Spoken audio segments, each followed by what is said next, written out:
अस्सलाम वालेकुम वीवर्स, माहा कुक्स में आपको खुशामदीद। वीवर्स, आज हम बात कर रहे हैं एलर्जी, ख़ारिश, खुश्क हो, चाहे वो पीप वाली हो, चाहे वो दानों वाली हो, दाद हो, चंबल हो या किसी भी किस्म की पुरानी या नई एलर्जी हो, उसके ऊपर हम बात करेंगे। बहुत ही ज़बरदस्त नुस्खा मैं आपके लिए लेकर आई हूँ और जो है मीठे सोडे का। मीठे सोडे के कमालात अगर आप सुनेंगे ना तो आप ख़ुद परेशान हो जाएंगे। ये बहुत ही ज़बरदस्त एंटीबायोटिक कैप्सूल की तरह काम करता है एलर्जी के लिए, ख़ारिश के लिए। चाहे पूरे जिस्म पे हो, चाहे किसी एक जगह पर हो, तो इसका आपने इस्तेमाल करना है। तो इंशाल्लाह 1 से 2 दिन के अंदर ही आपकी जो ये मसला है वो बिल्कुल ठीक हो जाएगा।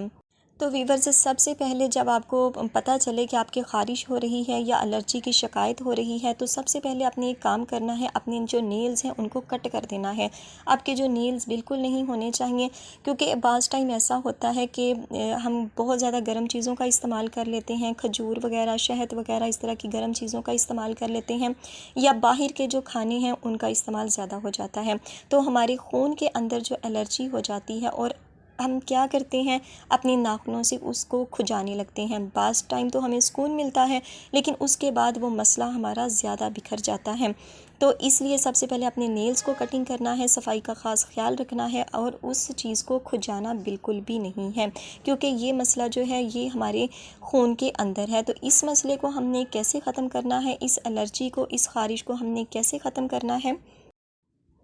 तो वीवर्स, आपने ले लेना है 1 गिलास और उसमें भर लेना है पानी। पानी हमारे पास से 1 गिलास पूरा ही आपने लेना है। नीम गर्म हो, ठंडा हो, रूम टेम्परेचर पर हो, किसी भी तरह का हो चलेगा। और वीवर्स, इसमें हमने शामिल करना है मीठा सोडा। याद रहे, ये मीठा सोडा है वही मीठा सोडा जो हम पकौड़ों में इस्तेमाल करते हैं, जो हम खानों के लिए इस्तेमाल करते हैं। तो ये हमने 2 से 3 चुटकी के करीब इतना सा लेना है और इसको अच्छी तरह से मिक्स कर लेना है और इसको हमने इस्तेमाल करना है। इससे जो मैदे की हीट है ना वो कम होगी और जो हमारे अंदर से मसला हो रहा है ना खुश्की का, एलर्जी का, उसको ये कंट्रोल करने में बेहद मददगार साबित होगा। और हम इस चीज़ को कवर कर लेंगे बहुत जल्दी ही, यानी एलर्जी को हम बहुत जल्द इसके ज़रिए कवर कर लेंगे। तो आपने इसको इस्तेमाल करना है, दिन में 2 टाइम आपने इस्तेमाल करना है और खाना खाने के बाद करना है। तो आप देखेंगे कि आपकी जो एलर्जी है, जो ख़ारिश है या जिस भी किस्म की दाद है, चंबल है, उसको 1 से 2 मरतबा पीने से ही आपको अफाका महसूस हो रहा है और आपको बिल्कुल नहीं पता चल रहा कि आपके कहीं ख़ारिश भी थी और आप पुरसुकून नींद आप सो सकते हैं।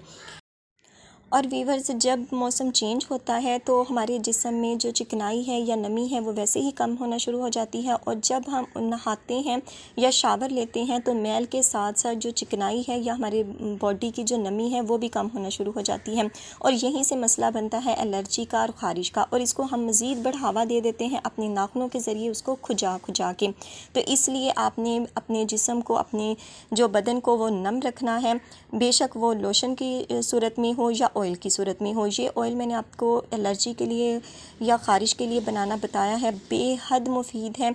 इसका भी आप इस्तेमाल कर सकते हैं और आप चाहें तो इसके वीडियो को चेकआउट भी कर सकते हैं। इसका जो लिंक है वो मैं डिस्क्रिप्शन बॉक्स में दे दूँगी, तो वो आप वहाँ से चेक कर सकते हैं। तो वीवर्स, अगर आपको इस तरह का कोई मसला है तो इस चीज़ को आपने ज़रूर ट्राई करना है। कोई दवाइयों वगैरह के चक्कर में, मेडिसिन के चक्कर में मत पड़िएगा, पहले इस चीज़ को ज़रूर ट्राई कीजिएगा। तो इसे ज़रूर ट्राई कीजिएगा, फ़ीडबैक अपना ज़रूर दीजिएगा कि आपको आज की ये वीडियो कैसी लगी। और आखिर में वही रिक्वेस्ट, वीडियो अच्छी लगे तो वीडियो को लाइक और चैनल पर नए हो तो सब्सक्राइब करना मत भूलिएगा और बेल आइकन को ज़रूर प्रेस कीजिएगा ताकि आने वाली हर नई वीडियो का नोटिफिकेशन आपको बर वक्त मिल सके। तो इंशाल्लाह मिलेंगे अपनी आने वाली किसी नेक्स्ट वीडियो के साथ। तब तक दुआओं में याद रखिएगा, अपना और अपने प्यारों का ख्याल रखिएगा। अल्लाह हाफिज़।